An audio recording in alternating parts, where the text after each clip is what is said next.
서기 2020년 9월 22일 화요일에 테슬라의 애뉴얼 쉐어홀더 미팅이 있습니다. 모두 참여하실 거죠? 이날이 이제 며칠 남지 않은 가운데 여러 가지 소문이 돌고 있고요. 각 투자사의 어널리스트들이 한껏 고무된 전망을 내놓고 있습니다. 이런 가운데 한 여인의 쇼킹한 적인 행위가 눈에 띄고 있습니다. 모두가 놀라고 있는 가운데 이 여인의 빨간색에 대한 강력한 집착과 과감한 행위가 더욱더 쇼킹합니다. 연세 있는 분들이 예전에 이런 얘기들 많이 하셨죠. 사람이 갑자기 변하면 죽는다. 워런 버핏이 변했다고 세상 사람들이 얘기합니다. 그것도 많이 변했다고 얘기하는데요. 그래도 이분에겐 그 옛말이 적용되지 않길 바랍니다. 왜냐하면 이분이 안 한 거라고 저는 믿고 싶거든요. 그분이 변한 건지 아니면 세상이 변한 건지 한번 알아보시죠. 최근에 IPO에 대한 관심이 상당하죠. 그런데 사실 IPO는 워런 버핏이 말했듯이 우리들 게 아닌 경우가 더 많습니다. 보통 백도어로 이미 들어가신 분들이 이미 다 좋은 가격에 다 샀고요. 파티가 끝난 후 앞문으로 들어간 사람들은 사실 뒤처리 담당이죠. 청소 담당, 아니면 하이에나처럼 잔반 처리 같은 존재가 되고 맙니다. 그런데도 백도어 말고 사이드도어가 있습니다. 앞문 말고 골목 옆에 옆문이 있어요. 이거 들어가는 방법 잠깐 알려드리도록 하겠습니다. 안녕하세요. 미국 현지에서 알려드리는 미국 주식 부동산 투자의 핵심 노바입니다. 그동안 잘 계셨나요? 이번에야말로 우리 노바 채널에 알람 걸어 놓으시고 커뮤니티 탭에 제가 올리는 포스팅 열심히 보신 분들은 제가 지금 무슨 얘기 하는지 다 아실 겁니다. 이번에야말로. 네. 미국 서부 시각으로 서기 2020년 9월 22일 화요일 오후 1시 30분에 테슬라 배터리 데이가 계획되어 있죠. 사실 이 배터리 데이는요, 여러 번 연기되었었습니다. 애뉴얼 쉐어홀더 미팅이 원래 이날 잡혀 있었고요. 문서에 의하면 애뉴얼 미팅이 끝난 후 곧바로 이 배터리 데이 행사가 있을 것이라고 합니다. 버추얼 미팅인데요. 온라인으로 영상이 아마 제공될 것으로 보이고요. 그리고 주주로서 투표에 참여하기 위해서는요, 접속하는 아이디는 TSLA 2020이고 컨트롤 넘버는 아시다시피 15자리 컨트롤 넘버를 아마 각 증권사를 통해서 메시지를 통해서 아마 받으셨을 겁니다. 그 컨트롤 넘버를 가지고 주주라면 프록시 노티스를 이렇게 이미 받으셨을 거라고 생각해요. 많은 투자자들과 스탁 어널리스트들은 이 배터리 데이를 상당히 고대하고 있는 것 같습니다. 제가 금요일 장이 열리기 전에 이미 말씀드렸지만요, 커뮤니티 탭으로 아시겠지만 파이어 샌들러는 테슬라의 타겟 프라이스를 480불에서 515불로 인상했습니다. 추가적으로 클라이언트에게 보낸 메모를 제가 알아보니까 전기차 부문에서 매출도 매출이지만 그 에너지 세그먼트 있죠, 그쪽에 대한 비중을 상당히 높이 사고 있더군요. 제가 이 영어 원문을 이렇게 올려놨습니다. 이 회사의 말로는요, 테슬라가 배터리 시장의 3분의 1 이상을 접수함에 따라서 에너지 분야만 연간 매출이 200 빌리언이 넘어설 것으로 예상한다고 하네요. 어떤 근거로 이런 계산법이 나왔는지는 모르겠지만요, 예상한다, expect 한다라는 단어의 선택을 볼 때 아마도 배터리 데이의 내용이 무엇인지 아는 것 같습니다. 이미 아는 사람들은 사실 다 알겠죠. 금요일 장이 끝나고 한 가지 더 발견한 클라이언트 메모가 있었는데요. 바로 모건 스탠리 애덤 조네스라는 어널리스트가 있었습니다. 이 사람 참 재밌는 표현을 썼어요. 여기 또 한번 보시죠. 이거 제가 한국말로 어떻게 말씀드려야 될지 모르겠습니다.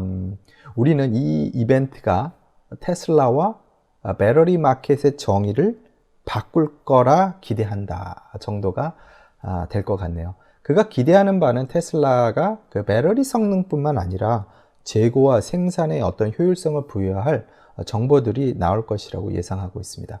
이 어널리스트 8월에도 제가 기억이 나는데요, 그 타겟 프라이스를 업그레이드 했던 적이 있습니다. 그 가격이 272불이었어요. 그런데 참 그 어널리스트 참 하기 쉬운 것 같다는 생각이 돼요. 왜냐면 뭐라고 덧붙였냐면 베어 마켓에선 102불, 그리고 불 마켓에서는 527불, 이라고 써냈습니다. 이거 뭐죠? 뭐 이런 거 보면 참, 이 사람들 참 월급 타기 미안하지 않나? 모건 스탠리까지 다니는데 이런 생각이 듭니다. 아무튼 모건 스탠리의 그 클라이언트 메모에서 보면 테슬라가 2030년까지 전 세계 전기차 배터리 시장 점유율이 26%에 해당하는 439 kWh를 생산할 것이라고 추정하고 있습니다. 그런데 여기서 또 안전장치로 이렇게 얘기하더군요. 일론 머스크가 테라와트 규모의 배터리 용량을 계획할지도 모른다. 그걸 목표로 할지도 모른다. 이런 얘기를 하고 있습니다. 이거 뭐야? 너무 고무줄이잖아요. 그죠? 너무 고무줄이죠. 너무 심한 거 아닌가요? 놀랬어? 그 중구 행기가 장난이 너무 심한 거 아니오? 미안. 이 애널리스트가 이렇게 와이드하게 표현한 데는 이유가 있겠죠. 자기도 배터리데이에 무슨 일이 있을지 모르는 거거든요. 아무튼 대단한 뭔가가 나올 거라는 기대는 누구나 하고 있는 것 같습니다. 테슬라의 타겟 프라이스는요, 이 두 회사뿐만이 아니라 지난주에 도이치뱅크와 크레딧 스위스에서도 타겟 프라이스를 올렸습니다. 그런데 이미 그 프라이스를 지금 넘어갔거든요. 그래서 벌써 안착한 경우입니다. 도이치뱅크랑 크레딧 스위스는 그동안 테슬라에 대해서 회의적인 견해를 밝혀왔습니다. 폭등하는 주식과 수익 증가는 언제나 일치하지 않는다라고 하면서요. 뻔한 얘기죠, 사실. 이건 뭐 감성적인 트레이딩이다 라는 말로 표현을 했습니다. 그러나 클라이언트에게 보내는 메모에서 최종적으로 말하는 것이 있었는데요. 이 회사의 매력은 인정이라는 말로 마무리를 했습니다. 테슬라의 매력은 저도 인정입니다. 여러분도 인정하시나요? 제가 금요일 장이 끝나고 보내드린 유튜브 메시지, 그 커뮤니티 탭으로 보내드린 메시지 보셨나요? 예, 행복해지고 싶다면 그때 그랬더라면 이라는 말을 그만두고 그 대신 이번에야말로 라는 말로 바꾸십시오라는 스마일리 브랜튼이라는 사람 격언을 좀 보내드렸습니다. 이 사람은 정신과 박사였어요. 그 사이콜로지 한 사람인데요. 이 말을 듣고 많은 분들이 자책도 하시고 다시 한번 마음에 새기겠다 이런 댓글 정말 많이들 하셨습니다. 그런데 난 이렇게 했다 이런 분의 댓글은 아직 못 봤습니다. 이거 어떻게 된 겁니까?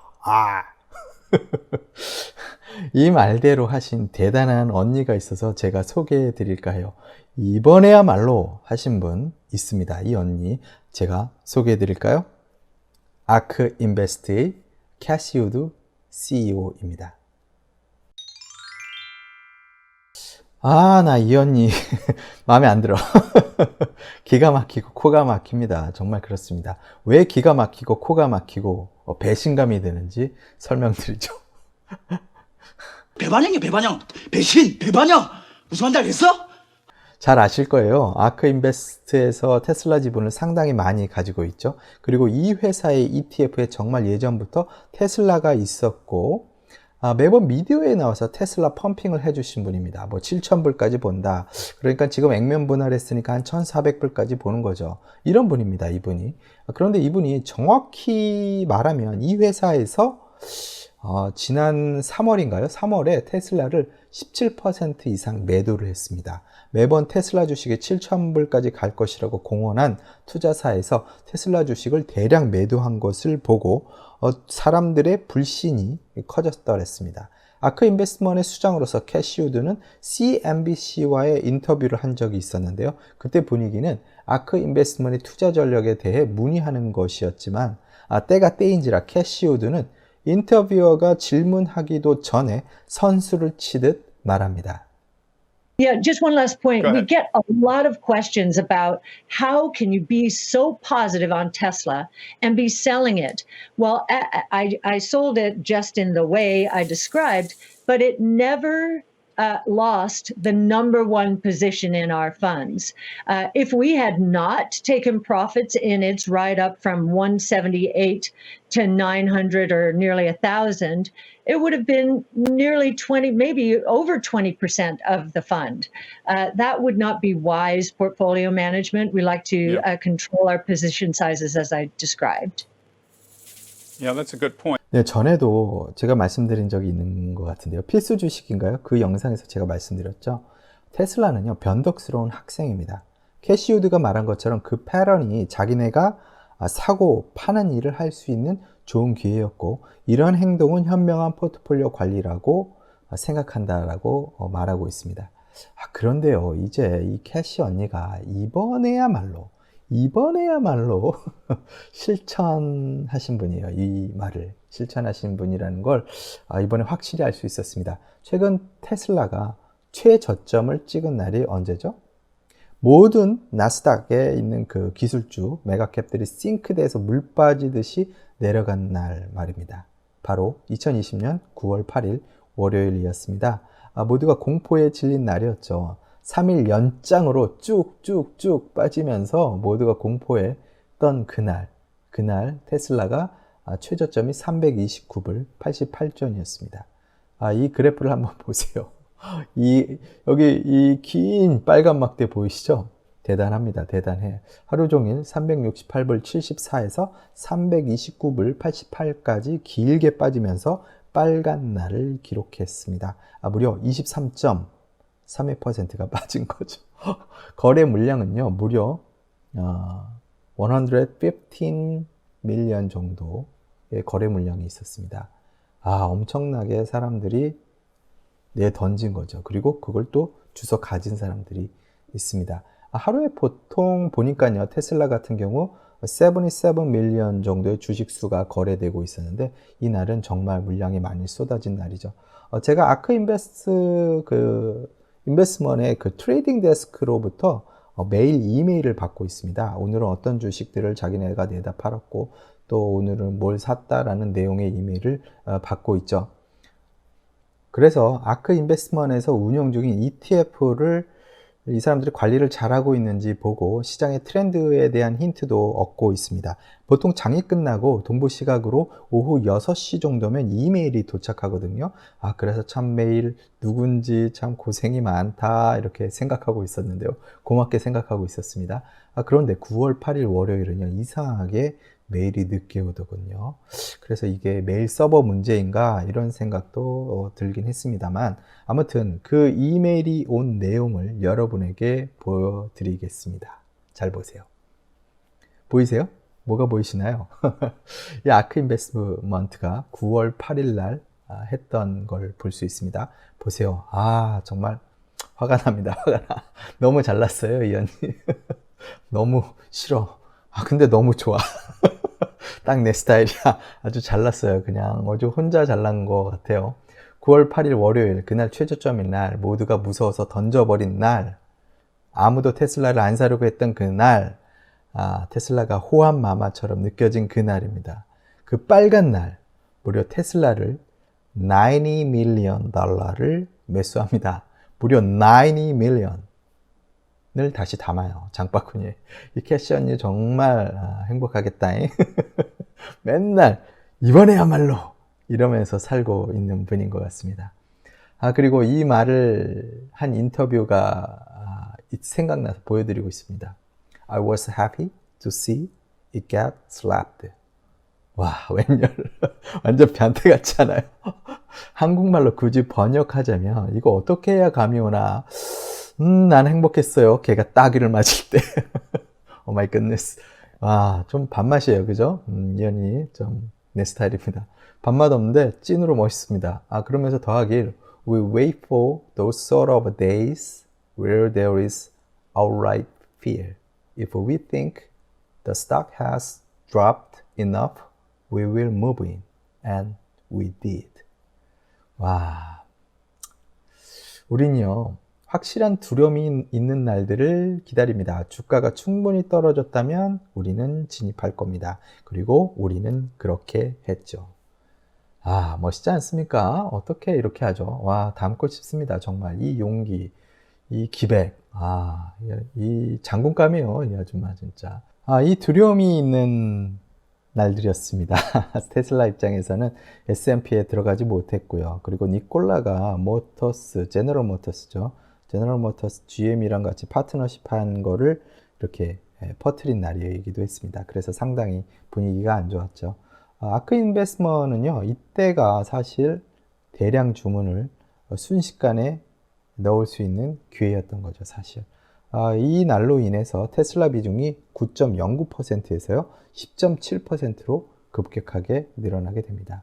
그 이후 어떻게 됐죠? 제가 커뮤니티 탭 포스팅에서 말씀드렸듯이 파이퍼 샌들러 그리고 웨더부시 애널들이 타겟 프라이스를 올렸고요. 전체적으로 그날 이후, 그러니까 지난주 금요일까지 타겟 프라이스를 올리면서 무려 35%가 최종적으로 상승하게 되었습니다.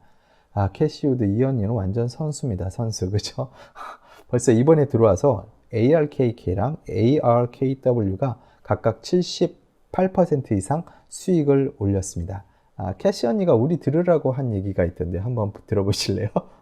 When I don't see enough worry, then I start worrying. 충분한 걱정이 보이지 않으면 나는 초조해지기 시작한다. 봐봐요. 이 캐시 언니가 약간 좀 변태 같은 게 있어요.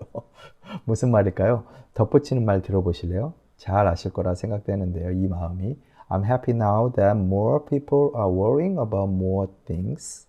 I always say the strongest bull markets climb a wall of worry. 나는 더 많은 사람들이 더 많은 일에 대해 걱정하면 기쁩니다.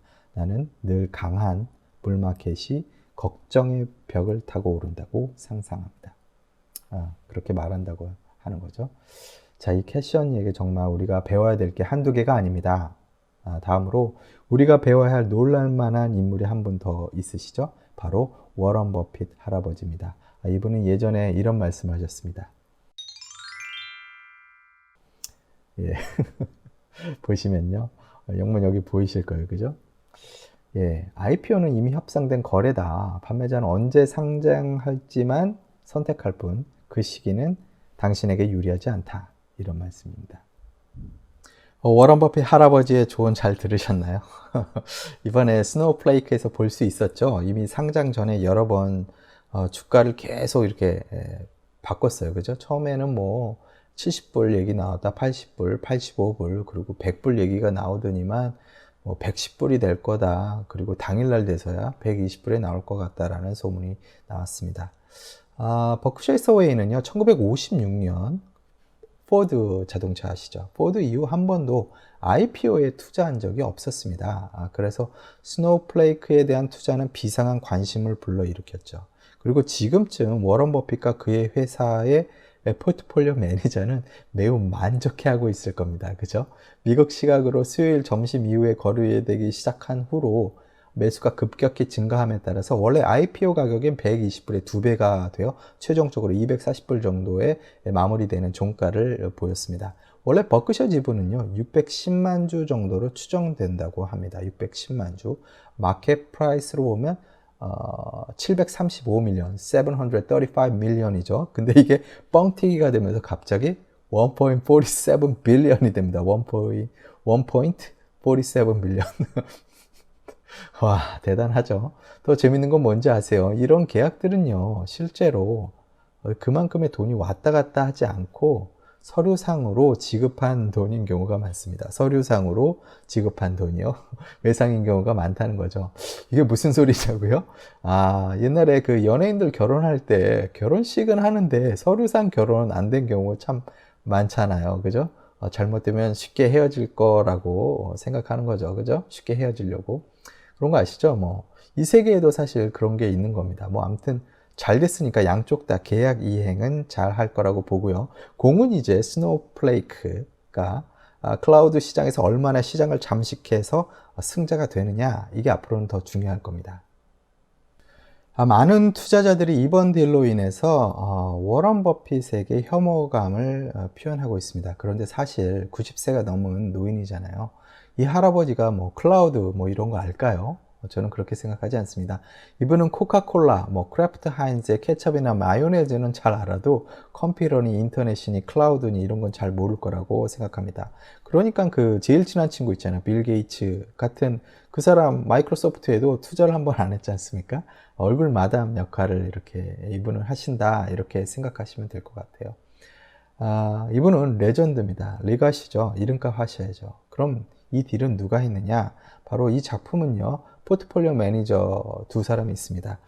Todd Combs 그리고 Ted Walcher이라는 사람인데요. 아마 이 사람들이 한 것 같아요. 토드 컴은 71년생입니다. 71년생. 전에 보험회사 가이코의 CEO도 했었고요. 헤지펀드 매니저도 했었습니다. 이 사람이 아마도 그 워런 버핏의 버크셔 해서웨이를 물려받지 않을까 이렇게 저는 예상을 하고 있고요.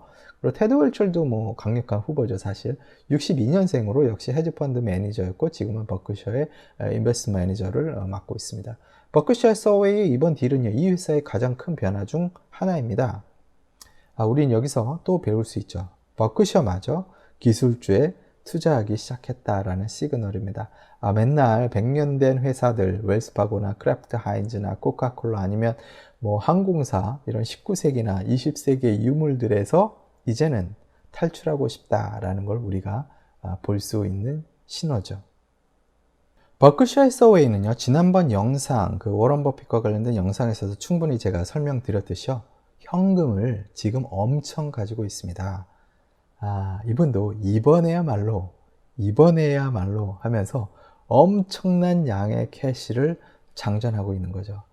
그 캐시의 힘과 그 워런 버핏의 명성이 이 주식 시장에 엄청난 영향력을 행사하고 있는 중인 거죠. 덕분에 버크셔 주식도 약간 상승했습니다. 워런 버핏의 축복을 받은 스노우플레이크, 그의 축복이 미국 주식 시장에 활력을 줄지 좌절을 줄지 기대가 됩니다. 앞서도 잠깐 말씀드렸는데요. 이런 IPO는요, 이미 백도어로 들어간 수많은 투자사들이 좋은 가격에 이미 지분을 확보하고 날짜도 퍼블릭에 나갈 날짜도 이미 정하고 가격도 올려놓고 뭐 이렇게 하면서 사실 일반인 투자자들에게는 기회가 오고 있지 않죠. 들어가도 재미를 볼 수 있는 확률은 작고 틈새를 비집고 들어가도 오래 들고 있자니 불안하고 그런 경우가 많습니다. 그런데 많은 분들이 잘 모르시는 것 같아서 제가 좀 알려드리고 싶은데요. IPO 오퍼링이라는 사이드 도어가 존재합니다. 위블이나 피델리티 같은 데서는요, IPO 상장일 전에 IPO 오퍼링을 일반 투자자에게 살짝 열어두는 경우가 있습니다. 모든 IPO가 해당되는 건 아니고요. 일부 IPO가 그렇습니다. 왜 한국에도 공모주 청약이라는 게 있죠? 뭐 보통 경쟁률이 몇천 대 1 이렇습니다. 최근에 한국에서 SK바이오팜이나 뭐 카카오게임즈 뭐 이런 게 상당히 이렇게 이슈가 핫했죠. 이 공모주 청약이 가능한 곳이 제가 사용하는 트레이딩 플랫폼 위블에도 있습니다. 저도 며칠 전에 그냥 뭐 다른 건으로 이렇게 트레이딩을 하다가 IPO 오퍼링 어나운스먼트가 있었어요. 그래서 보니까 회사도 괜찮고 튼실한 IPO 오퍼링인 것 같아서 좋아 보여서 공모를 했습니다. 물론 공모에 응한다고 모두 다 되는 건 아닙니다. 복불복이죠, 복불복. 하지만 최소한 기회는 주는 겁니다. 미리 준비가 잘 된 IPO들은 이런 기회를 통해 홍보와 관심을 끌기 위한 수단으로 쓰고 자신들의 그 주가가 제대로 된 것인지 확인도 하고 그리고 반응을 보면서 심지어 프라이스를 조정하기도 합니다. 제가 이 영상의 소개글에 링크를 걸어놨습니다. 제가 걸어놓은 링크를 통해서 위블 트레이딩 어카운트를 오픈하시면요, 예치하시는 금액에 따라서 위블에서 1,600불 상당의 주식을 주는 프로모션이 지금 현재 진행 중입니다. 자세한 사항은 링크를 통해서 웹사이트에 들어가셔서 확인하실 수 있습니다. 이런 IPO 오퍼링을 잘 보시면요, 괜찮은 게 몇 개씩 보입니다. 저도 일반적인 트레이딩을 하다가 가끔 일주일에 한 번 정도 여기 IPO 오퍼링이라는 섹션을 체크업해보고 괜찮은 게 있으면 더 스터디를 하고 그러면서 소량씩 투자를 하고 있습니다. 다시 말씀드린데요, IPO 공모에 응한다고 다 되는 건 아닙니다. 노 개런티예요, 노 개런티. 거기도 써 있습니다. 근데 되면 어떤 주식들은 상당한 상승을 보여줘서 재미를 쏠쏠하게 보이죠. 괜찮은 주식을 고르시면 대박인 거죠, 사실. 여기 보세요. 이미 퍼블릭 마켓에 공개된 후에 어떤 주식들은 마이너스인 경우가 상당히 많습니다. 하지만 어떤 주식들은 상당한 상승을 보여주고 있죠. 그런데 IPO 오퍼링은요, 사전에 공부를 많이 하셔야 하는 단점이 있습니다. 그러므로 경험이 있는 분들에게 권해드리고요. 이런 이유로 많은 사람들이 덤비지 못합니다. 하지만 옥석을 가려내는 실력만 있다면 이것만큼 또 재미있는 것도 없을 겁니다. 마치 자기만 아는 어떤 광맥을 발견한 것 같거든요. 아무튼 사이드 도어도 있다. 그런데 사이드도 들어간다고 또 다 되는 건 아니다 라고 말씀드릴 수 있겠습니다. 광맥을 찾는 법을 알아야 하는 거니까요. 우리가 주식시장에서 금이나 보석을 트레이딩 할 줄은 알아도 광산에 들어가서 광맥을 찾는 건 완전히 다른 차원의 일입니다. 기술이 더 많이 필요하죠. 그죠? 기술도 기술이지만 복불복이다 이렇게 말씀드릴 수도 있고 덧붙여 그 점도 말씀드리겠습니다. 복불복. IPO는요 앞서 말씀드린 워런 버핏의 얘기가 100번 옳습니다. 100번 옳아요. 자 보시죠. 우리에겐요 그 기회가 오지 않는 경우가 더 많습니다. 대신 우리는 이런 그들이 짜놓은 트랩에 걸리지 않는 게 사실 더 좋습니다. 그게 오히려 좋은 거죠. 위험하니까. 광산엔 금맥만 있는 건 아니에요. 유독 가스도 있습니다. 그래서 언제나 IPO는 조심들 하시고 언제나 계속 조심하셔야 됩니다. 시장이 오르락 내리락 하는 건 참 좋은 일이라고 생각합니다. 이 격언을 생각할 때 특히 그렇죠. 그래서 늘 말씀드리죠. 제가 위기가 기회다. 위기를 익사이팅하게 여기셔야 됩니다. 이번에야말로를 기억하십시오. 우리 다 같이 한번 말해볼까요? 이번에야말로.